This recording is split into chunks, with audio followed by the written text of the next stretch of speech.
Good morning. We set aside this time for brief announcements that will be of interest to our community and friends. Please be succinct when announcing upcoming events or updates. If you have an announcement, please raise your hand. When Randy or I call on you, please come up to the podium or unmute yourself and speak. Any announcements, Janet?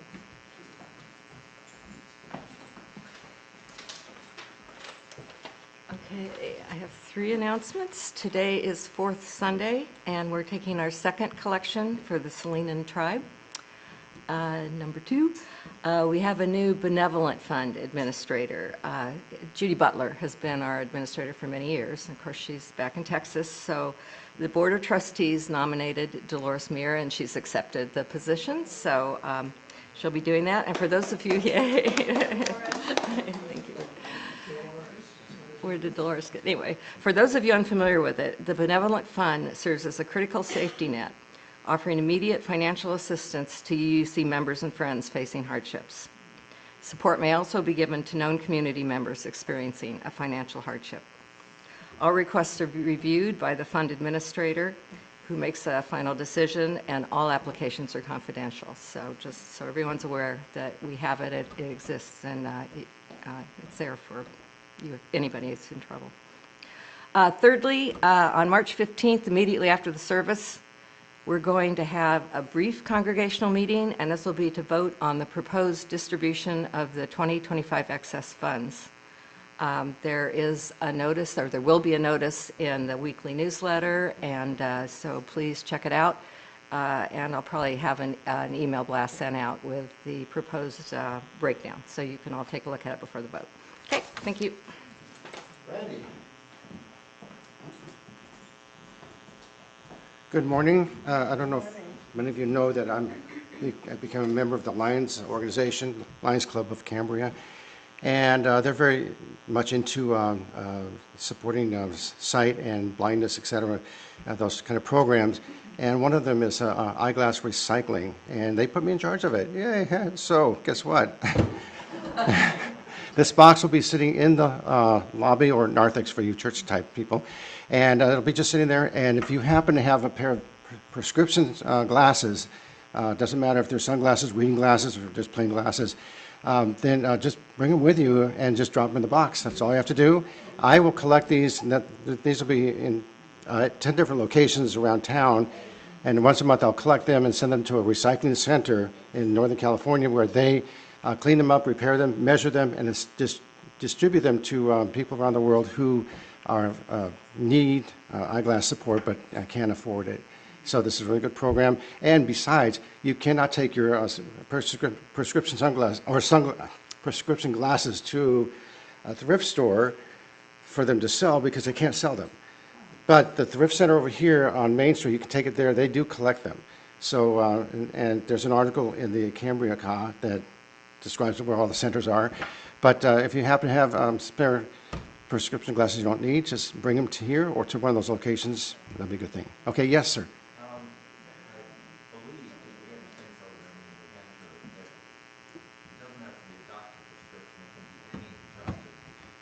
Yes.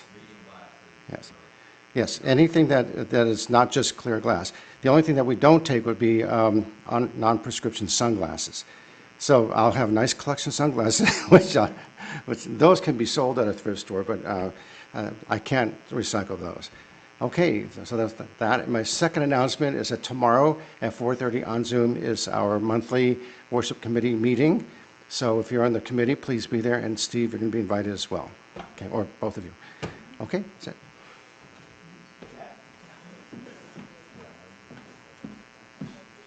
Okay, not church related, but in case you're looking for something to do today, there's the second annual free show at the Lot on 2469 Cary Avenue. They're going to have vendors, food, and vibes. And my daughter's going to be there selling her candles, and the music is hip hop, R&B, pop, funk, and soul. That sounds fun. I'm gonna be there.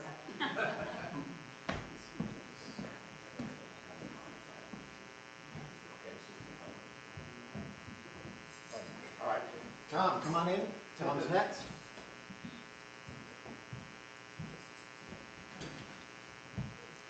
All right. This next item was a matter of discussion at our Board of Trustees meeting, and they prepared a statement, so I'm going to actually read it. Let's not risk losing our tax-free status. This is just a reminder to everyone that we cannot campaign for political candidates on the UUCC premises. Here's literally what the IRS website says. Currently, the law prohibits political campaign activity by charities and churches by defining a 501c3 organization as one which does not participate in or intervene in, including the publishing or distributing of statements of any political candidate on behalf of or in opposition to any candidate for public office. This will be repeated again in the future, and it's going to come out in the newsletter. Actually, it was in this week's What's Happening, so if you want to review that language, it's available in What's Happening. And speaking of what's happening, everyone should be aware that we have a section of it now called the Bulletin Board. And on that, within that section, we can post personal notifications about a bicycle for sale, or does anybody have a bookshelf they want to get rid of? Whatever those personal notifications are, you can send them to Lori Napoli, and she'll sort of filter them and post them when appropriate in a section called the Bulletin Board, which is just a place for us to share information. And finally, the book discussion group that meets the last Wednesday of the month will meet this Wednesday at 4 o'clock, 4 to 5:15. I'm out of town, so it's an in-person meeting here in the sanctuary. Those of you who are interested in attending probably should check with each other to make sure you'll be here. 4 o'clock here in the sanctuary. We're getting to the end of the Sources of Unitarian Universalism book. I'm not sure we'll get to the end, but that's where we're at, and it's a fascinating, heartfelt discussion. Randy, any announcements from our Zoom participants? None from here. Back to you. Okay. Then next week, Kate Armstrong. Oh, there she is. Kate Armstrong will present Make Space for the Beauty. Kate Armstrong. Let us take a moment to still our hearts, quiet our minds, and center ourselves.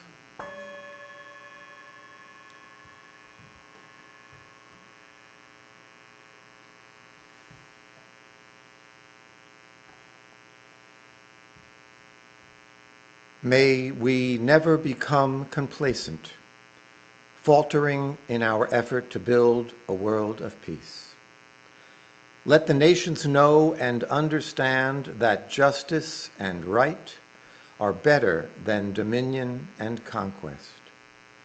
May all come to see that it is not by might nor power, but by your Spirit that life prevails.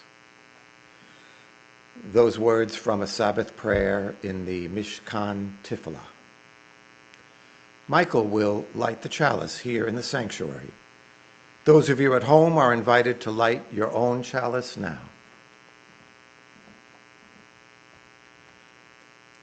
We light this chalice for the joy of human life, its wonders and surprises, its hopes and achievements. Before we sing the first hymn, let me remind our remote participants to leave yourselves muted. However, we want you and whoever is with you to sing with you as big and loud as you like. Make it a joyous experience. Please stand in body or spirit and sing our opening hymn, "Oh, What a Piece of Work Are We," number 313.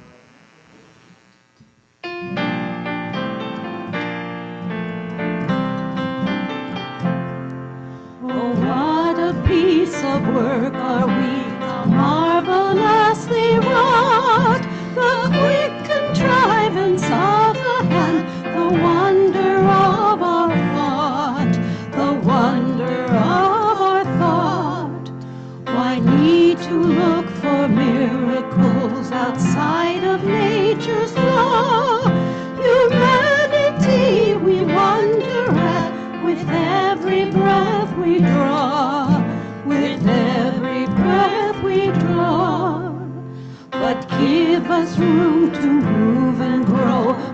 If our spirit play, and we can make a world of light out of the common clay, out of the common clay.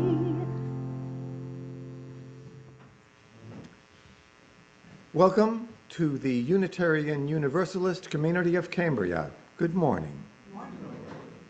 We're glad you've joined us today. Our UUC sanctuary sits on land that the Salinan and Chumash indigenous peoples historically inhabited. We honor their contribution to this region and give thanks for their opportunity to gather in faith on their unceded territory. Let us respect their legacy and protect their history as we occupy this sacred space. As Unitarian Universalists, we celebrate religious diversity and welcome all who journey in search of faith and spirituality. The UUCC is a lay-led congregation run by the democratic process. We invite speakers from different religious traditions and spiritual or scientific backgrounds, as well as community leaders to speak at our pulpit. We encourage presentations covering a variety of topics and areas of interest that connect with the UU's 7 principles and 6 values.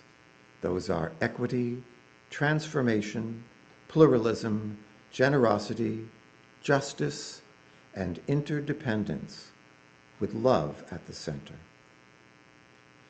Today's service centers around pluralism. We celebrate that we are all sacred beings, diverse in culture, experience, and theology. My name is Andy Fagan, and I am pleased to be your worship associate for this morning's service. Hello, some more hellos. We extend a special welcome to today's guests and visitors. We're glad you joined us this morning. If you wish, please introduce yourself or your guest. Okay, if you're not on our mailing list, please visit the UUCC website at uuccambria.org so that we can keep you informed about all of our activities. Members and friends, please check out What's Happening, the newsletter sent to you every week. This is a great way to keep up to date with our latest news, including that bulletin board. To see this or any of the past Zoom services, the recordings can be found on the UUCC website. So again, good morning and welcome to everyone. The affirmation is both a recognition of the nature of this community as well as a promise to which we aspire. Let us now recite the UUCC affirmation. Love is the spirit of this church, and service is its prayer. This is our great covenant, to dwell together in peace, to seek the truth in freedom, and to help one another. Now's the time for sharing your heartfelt joys and concerns with this, your spiritual community. Please feel free to come forward and briefly express a personal celebration, sorrow, reflection, or gratitude. The collective flames of these candles embody all the joys and concerns which may have gone unspoken today but are deeply felt in this community. The first reading is an excerpt from William Shakespeare's Hamlet, Act 2, Scene 2, in which Hamlet states, "What a piece of work is man! How noble in reason, how infinite in faculty, in form, in moving, how admirable, in action, how like an angel, in apprehension, how like a god. The beauty of the world, the paragon of animals. And yet, to me, what is the quintessence of dust? Man delights me not, nor women neither." Let us enter a place of peace and serenity where you are one with your spiritual being. Let us seek the quiet and the calm, laying aside our struggles. And in the silence, may there be a reverence in our hearts, a thankfulness within our spirit, and a deepened understanding of the meaning of our lives. Let us enter the stillness.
For the good in us, which calls us to a better life, we give thanks.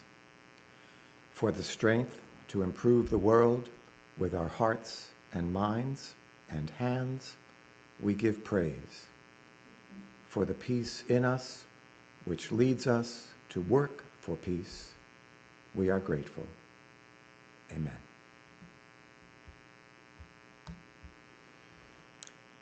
The second reading is a quote by Albert Schweitzer, a German polymath of the early 20th century. It is in reverence to life that knowledge passes over to experience. My life bears meaning in itself, and this meaning is found in living out the highest and most worthy idea my will to live can furnish, the ideal of reverence for life. Henceforth, I attribute real value to my own life and to all the will to live that surrounds me.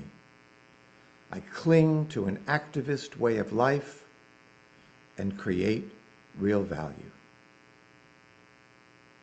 Please stand in body or spirit and sing "Although This Life Is But a Wraith," words by Louis Untmeyer, music by Mary Schwalbe. I wanted to share a few things about this hymn before we attempt it. It appears in our hymnal, but the tune was not all that singable. We didn't think so anyway, did we? So I did try to come up with something a little more singable. But it's from a poem called Prayer by Louis Untmeyer. And a couple things are interesting about it. It was written in 1914, which is the beginning of the First World War. And much of the words, although the language is a little antiquated today, including the word wraith, which I had to look up, means, what did we say it meant? A spirit, an ethereal, maybe an omen of death, just wispy kind of element. But the words are very relevant today, and that was it. That was it. So let's do it. Let's do it. 1, 2, 3, 4.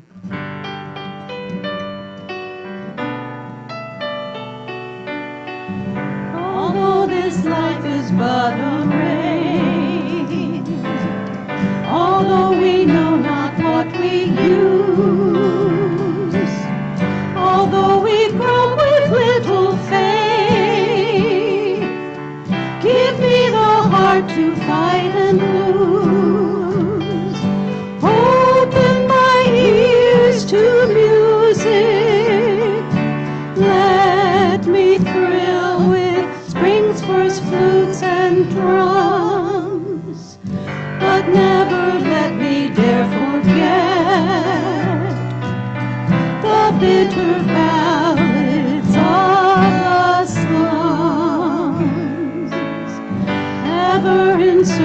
let me be. Make me more daring than devout. From sleek contentment keep me free, and will me with a buoyant doubt. Open my ears to music, let me thrill with spring's first flutes and drums, but never let me dare forget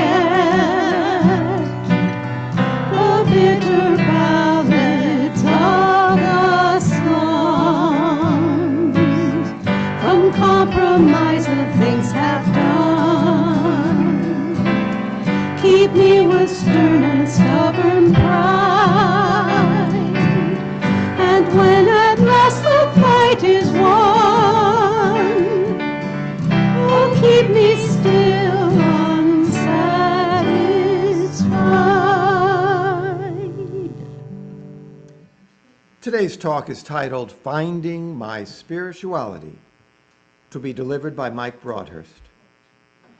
Mike landed in California after his folks lost their Kansas farm in the early 50s recession.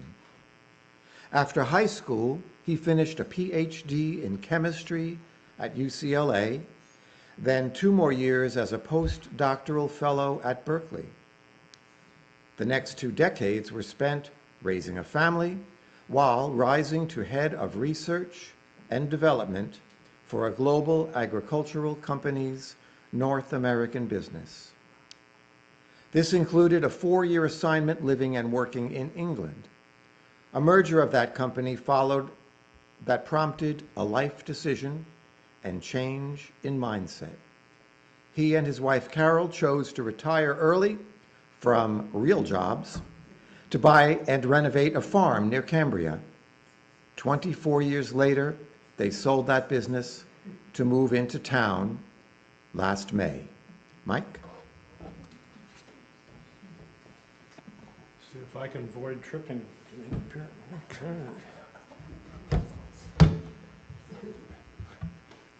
Good morning. The room filled up a bit, thank you. All right, let's see if I can find this talk. Oh, there it is.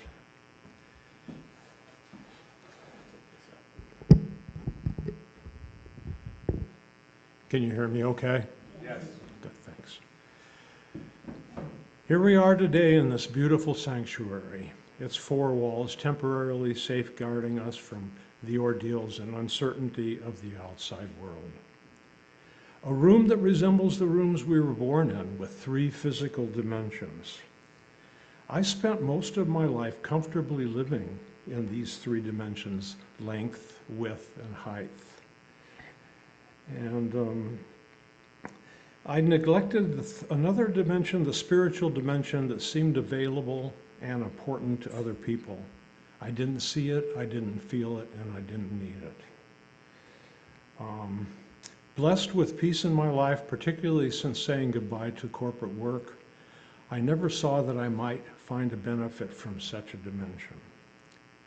Having said that, the closer I've come to the UUC Cambria and the people here I've come to know during this last year, the more I wanted to understand spirituality with the hope of finding something that might elevate me. No matter how staid my viewpoint was, I thought I should try to branch out. I want to start today then by relating a sense of my love affair with the farm Carol and I built just east of Cambria. 32 acres of work and challenge filled our lives for 24 years. Turning that magic plot of land into a pretty good business helped me tune out the mundane politics and constant exhaustion of my corporate career and began a still unseen crusade to find spirituality. On the farm a year ago, it wouldn't have been possible for me to imagine being here with you today. The long roam started the first morning on the farm in April of 2001. I stepped outside onto the front porch with a cup of coffee and to find sun glistening off of webs covering dozens of holes in the small grassy area next to our shabby house. It needed tons of work like paint and stunk of mouse droppings. Nearby orange trees were full of weeds and wanted water. And I spent the night worrying about a long list of unknowns. But Carol and I had taken that decision together. Every day after that was spent outdoors surrounded by symbiosis, with much to learn and understand, as our UU values suggest, honoring the interdependent web of all existence. And each year following that first date, I anxiously awaited the adult wolf spider's annual fall trek down to Santa Rosa Creek. Those tarantulas had patiently grown those web-covered holes down and by keeping the insects down through the spring and summer.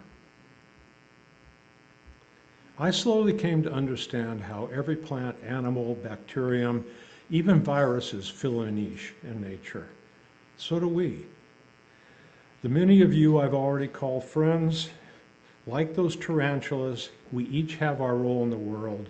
I think I've found mine. So, Carol and I moved to town last May. Excuse me. I remember well that first day in our new house, surrounded by cardboards everywhere. I asked myself, why did I get up a lifestyle I love to be boxed in again? One thing this last year taught me then is that my farm lifestyle had indeed boxed me in important ways. Age gnawed away at strength and vision, so farming had become a management job just like the one I happily left 25 years earlier. Finding the answer to my question sent me on what I will talk about today, but searching for why I left the farm also left me with a strong sense of fortitude. Carol and I had continued what our forefathers endured to get us to where we are, and then we adapted to our changed world. I wanted to put this recent history on the table and tie it into some UU values prior to unapologetically kicking off this presentation and finding my spirituality by stating that science has guided every decision that I have made during the long slog to get here. Early on, I learned the science came with a toolbox. An important tool in that toolkit is I have become a skeptic. I am only happy with facts as true once they have been tested and justified by reason. So I stand here today, one of 8 billion of us, sentient animals. I share 99.9% of my DNA with each and every one of you. Each of us must also walk around in the inner isolation of this thing we call a body. Fortunately, our ancestors gave us this wonderful but precious tool of language to communicate. Using it, I will try to share the experience with spirituality that we hear so much about in these UUCC services. While I spent 8 decades steering clear of the need for a spiritual realm, I always tried my best to be honest and treat everyone fairly and without prejudice. That kind of just came with the package. Much of my guidance in line then come from the main tenet of science, testing obvious explanations to see if they can hold water. Since moving to town, I discovered UUCC and found you all welcome. Thank you.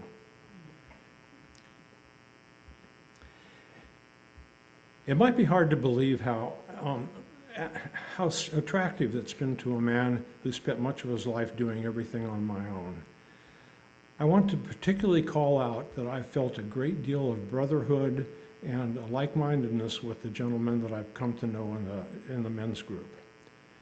Similar points of view and broad-mindedness fill every discussion.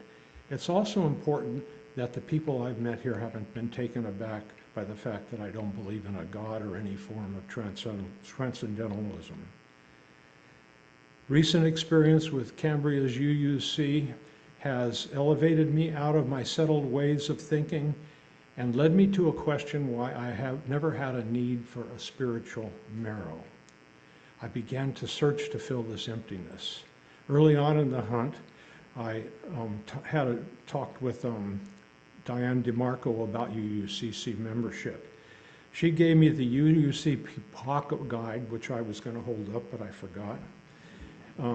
But I had read a lot of this, and as much as I could tolerate, I use harsh words because there wasn't much in there to appeal to someone like me. It was way too religious and faith-based. Short articles by people with similar perspectives that contained little logic. It was more about belief than the ideas we often hear talked about here on Sunday, and lacked the depth that I needed to pursue spiritualism. On the other hand, the sheet of UU values we used at the Congregational Circus 3 Sundays ago, and I also forgot to bring that, was a much better reference. It used phrases like we honor, we celebrate, we adapt, we cultivate, and we declare, as opposed to principles and sources of faith. Actions that made sense to me and brought out the other words in the document. As essential as that is, it still doesn't go far enough to take me down the path toward spirituality that fit me. Research on my own began to look like I was caught in some kind of endless maze. Before I ran across books by a Brit, Paul Hellis. He's an Oxford-educated sociologist and anthropologist, and currently is on the staff at the University of Lancaster. Reading his work instantly opened my mind. He's known for his roles in 2 theological societies, and he's also on the board of Open Theology. A quote from the preface of one of his books, Spiritualities of Life, published in 2010, particularly grabbed my attention. I was extremely fortunate to be born in 1946, Hello started. This meant I have witnessed and in some measure experienced the unfolding of spiritualities of life from the time I came of age during the great inner era known as the 60s. My awareness of what has come to be called the New Age while studying at Oxford. It turns out that this New Age is now history, and Hellos uses his book to bring out and discuss thinking that develops since. The book goes on to discuss changes over the last 60 years to the concept of spirituality before I found the thing that caught my eye. He writes, surprisingly, a recent survey finds that 37% of the recent British sample agree with the statement, I believe that God is something within each person rather than something out there. He then says, whatever might be made of this, and some will express disbelief, the finding serves to direct attention to the inner forms of the sacred. More specifically, it directs attention to looking for spirituality within life, not the life of a transcendent theistic God, but life embedded in the here and now. A life, it can be said, which can only make a true difference when it is experienced by the self, and a life which is very much to do with free expression and thus development of what it is to be truly human. This statement was exactly what I'd been after. Like Hellos, I was born in 1946 and found the rest of the narrative and treatment of spirituality parallel and profoundly impactful on undeveloped thoughts. I'll use a couple of relevant quotes to kick off the way in which my thinking has moved on. There's only one corner of the universe that you can be certain of improving, and that's your own self. This is from Aldous Huxley's 1944 novel, Time Must Have a Stop. Like the ocean is your God self, it remains forever undefiled. And like the ether, it lifts but the winged. Even the sun is your God self. It knows not the ways of the mole, nor seeks the holes of the serpent. But your God self dwells not alone in your being. He who defines his conduct by ethics imprisons the songbird in a cage. That's from Khalil Gibran. I feel it will help you go back to the beginning of my experience with organized religion, why I had such a bad taste in my mouth about anything religious for a good part of my life. When I was 12, my folks began to take me, my brother, and sister to church. I soon felt swallowed into a program intended to magically lead me onto the straight and narrow in what the faithful thought I should believe. There were great expectations of young people. It put the kid like me, I was accustomed to thinking for myself, on edge. I found what I heard and was asked to do distasteful, often ugly. For instance, a bunch of us young people were assembled on Sundays after Sunday services and driven by an elder to member houses. I was required to knock on doors and ask for money. How embarrassing. Of course, the elder stayed in the car. Many people never came to the door. The ones that did weren't happy. Especially my friend there. I don't remember the concept of spirituality being mentioned. The little I remember was the old stories of hardship and devotion of the church founders. Nonetheless, the point was clear. There was an obligation to believe and follow the righteous path. Only faith, whatever that meant to the 12-year-old boy at the time. It was way over the top for me. At the time, the kid I was felt I wasn't a good person. None of what I heard led me to safe harbor, anything of comfort or that aroused me. There are two other episodes during the formative years which were also critical to this account. Both were only successful because I leaned into others. Many years after my church experience, I was an uncertain, confused 18-year-old high school graduate, lacking the maturity needed to struggle through my first big decision, how to step into the next phase of my life. My teenage years seemed rough, like many friends. I don't remember many positive experiences and didn't get support I needed at home. I later inflexibly concluded that booze had trumped the love at home, and my folks' church thing had something to do with trying to deal with that. At 18, however, with my body still trying to deal with dopamine, serotonin, cortisol changes, and all that stuff, I was faced with a choice: getting a job like my buddies or trying college without much of an idea what that meant. My after-school job, part-time job, had evolved, and I could have sold shoes as a full-time job. To aggravate the situation, my best friend Tom immediately went to work in a lumber yard, bought a new truck, and moved into an apartment with his girlfriend.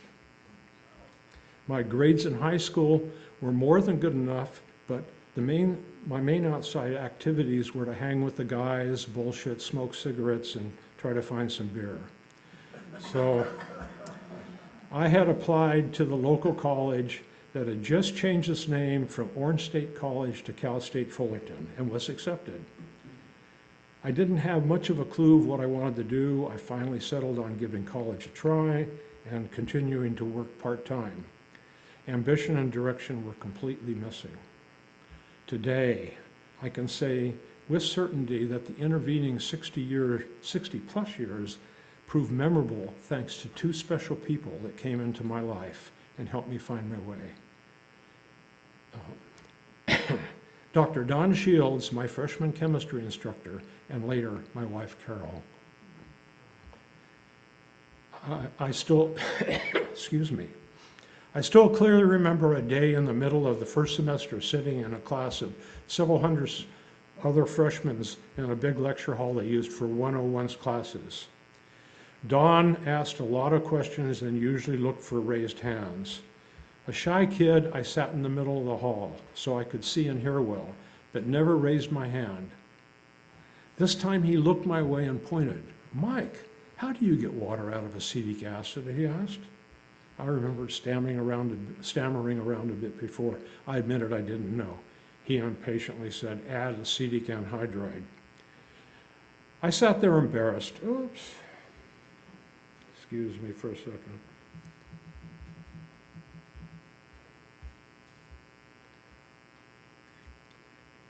Too much going on. Okay. Need some water? That would help, thank you. There's a cup right there on the lectern. Oh, is it? On the lectern. Oh, well, I'll grab this one. Thank you.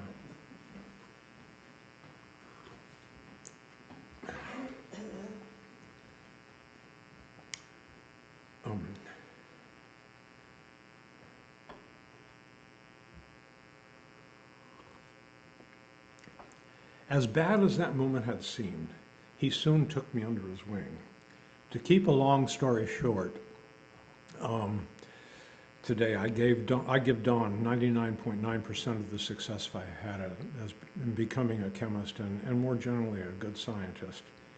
He was hard on me while supportive and set standards. Carol gets credit for so many things, particularly helping the naive young man I was understanding what it meant to be a man. This is a more fundamental story, but years after Dawn got me going in science, I went to work for a big company and spotted her in the lab next door the first day. I soon learned that there was much more there than a beautiful woman, and she's been with me since. Thinking of my grandsons then, it became clear to me that things that keep our universe from becoming a chaotic mess, the laws of gravity, conservation of energy, and thermodynamics, are the same no matter where we look. Mankind has been following physics for a few thousand years, and more carefully since Newton published his book Principia in 1687. Modern science continues to build on principles he articulated, but even Einstein's theories, now a century old, didn't move the bar very far in a new direction. The speed of light remains a constant, as fast as anything can go. And the position of a specific electron in everything from the currents that we use to run our appliances to the molecules that we manipulate to make new drugs is uncertain. So why would this be important to me? Looking out at your faces, my guess is that each of you believe you have a soul. This is a seat of affection that goes beyond day-to-day activities and ultimately solidifies the good people you are. A curse of human consciousness, then, is knowing that someday my life will end. Considering this, I like to remember my life as part of nature's many bundled cycles. The picture of my grandson reminds me of where we start. In another cycle, the atmosphere's oxygen sustains me, while the carbon dioxide I exhale helps keep plants' photosynthetic cycle going by coupling with the sun's energy to renew their life. In nature's cycle, dead leaves blow to the ground in the fall's cold wind and become mulch. Spring's warmth and rain follow.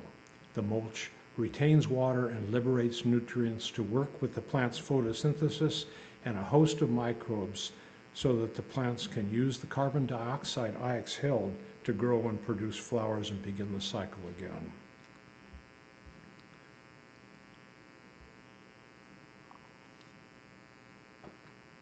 Every day I watch nature's parade as my grandchildren grow and flourish. I delight in knowing that the stuff I'm made of will eventually be returned to the world's environment where it came from. I take solace that at least some of those atoms and molecules that gave me life will be passed on to new life forms. Those atoms, indeed everything, no matter how smart, are part of this vastness that surrounds us. So, I found the essence of my soul and a meeting for spirituality, that missing dimension, in the rhythm and wonder of the universe we are part of. Let me explain. First, there's the community I find with the people in this room and the other people that I've come to know well. Then, there are 8 billion other people out there, and all the other species of animals that share this wonderful temperate climate our Earth provides. More so, the plants that purify the atmosphere and provide food, aerobic bacteria that keep us healthy, and anaerobic bacteria that take care of all the waste. I even appreciate the stinging jellyfish that terrify me when I snorkel in Hawaii. I can go on, but I'll shift gears to a related story to end. A few thousand years ago, a group of my ancestors were resting on a hillside, waiting for the sun to rise while making up yarns about those twinkling lights in the night sky. They didn't know that a man would come along named Galileo Galilei, a true polymath, many years in the future. He would use his fascination with optical magnification to study the heavens and change history. I wonder if even he could believe the perspective today, 480 years after his death. I find it truly amazing what we've learned. Our Milky Way galaxy alone is a collection of 300 billion, with a B, stars that gravity long ago pulled together, and in many cases they're planetary systems. My head tries to explode when I consider the Milky Way is but one galaxy in the heavens containing more galaxies than the Milky Way has stars. Such thinking always exhausts me as if I were trying to run a marathon at 20,000 feet. Other odds and ends stored in my brain then remind me that our closest neighbor, the star Proxima Centauri, is more than 4 light years away. That's roughly 40 trillion Earth miles. After that, I get more comfortable knowing that much of the stuff out there has been around for about 13 billion years, as far as we can tell. And all those physical properties, gravity, energy, and thermodynamics, behave just like they did at the beginning. This leaves me with the belief that some big change in my grandson's lifetime is impossible. This last story brings me to something that I just added because of the Cambria Alliance student speaker event I attended a couple of weeks ago. 4 wonderful young people that talked about student mental health. The winner goes on to a regional competition next month.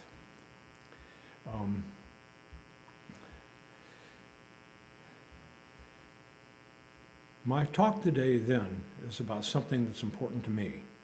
These students inched my thinking a little bit more toward the impact of what's going on in our country now.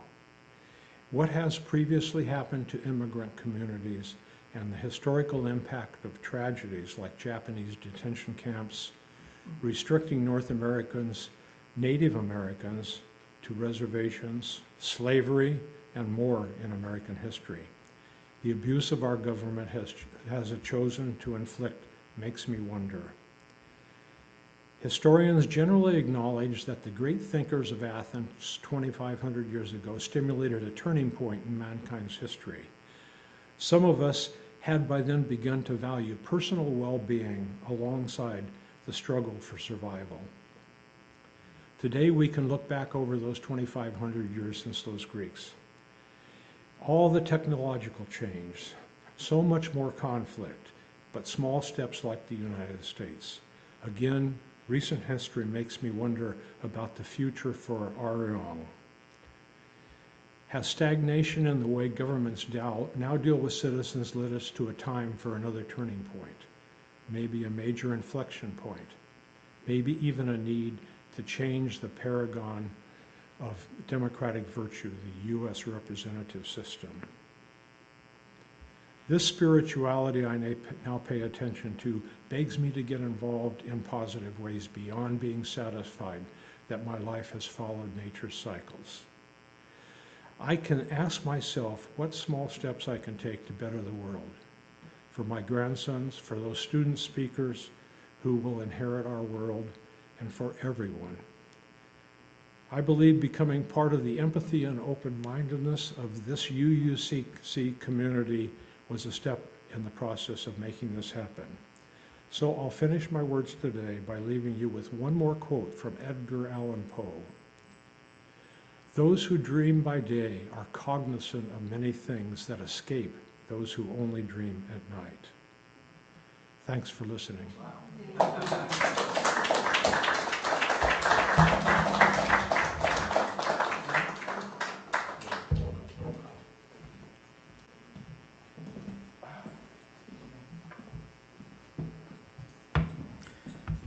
Mike, thank you for sharing your journey with us.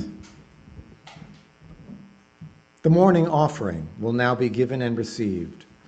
Please remember we are a self-sustaining congregation and provide all financial resources for our many ministries. We recognize the spiritual value of generosity and invite you to participate. If you're viewing this service remotely, please use one of the methods shown on the screen. Thank you.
Our thanks given and received for the gifts for the work of this community.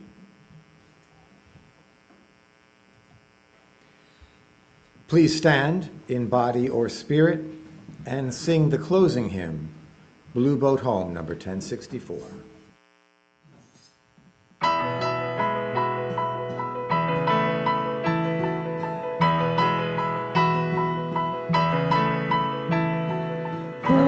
Below me I feel no motion, standing on these mountains and plains, far away from the rolling ocean. Still my dry land heart can say, I've been sailing all my life now, never harbor nor port have I known. The wide universe is the ocean I travel, and the earth is my blue boat home.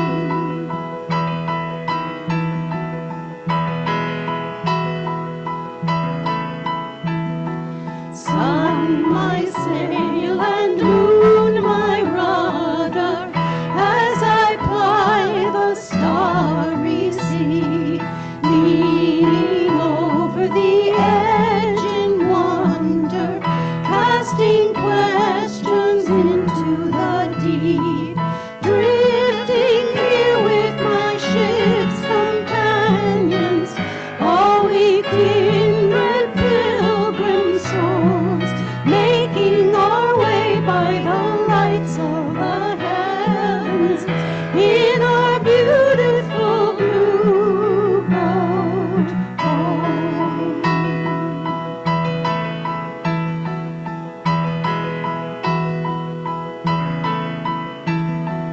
I give thanks to the waves upholding me, hail the great winds urging me on, greet the infinite sea before me, sing the sky my sailor's song.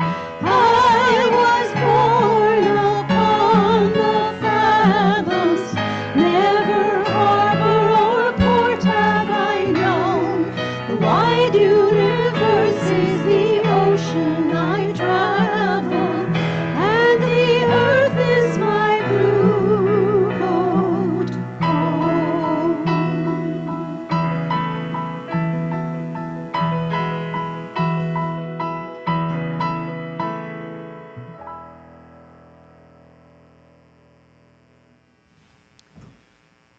Much gratitude for the beautiful music Mary and Jan bring to us.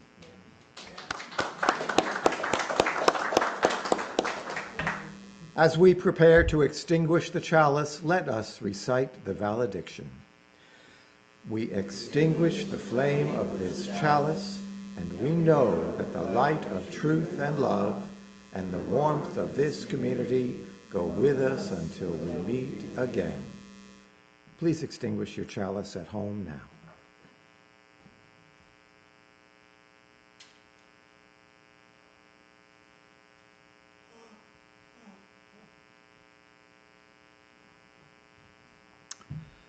Now let's form a circle and join hands.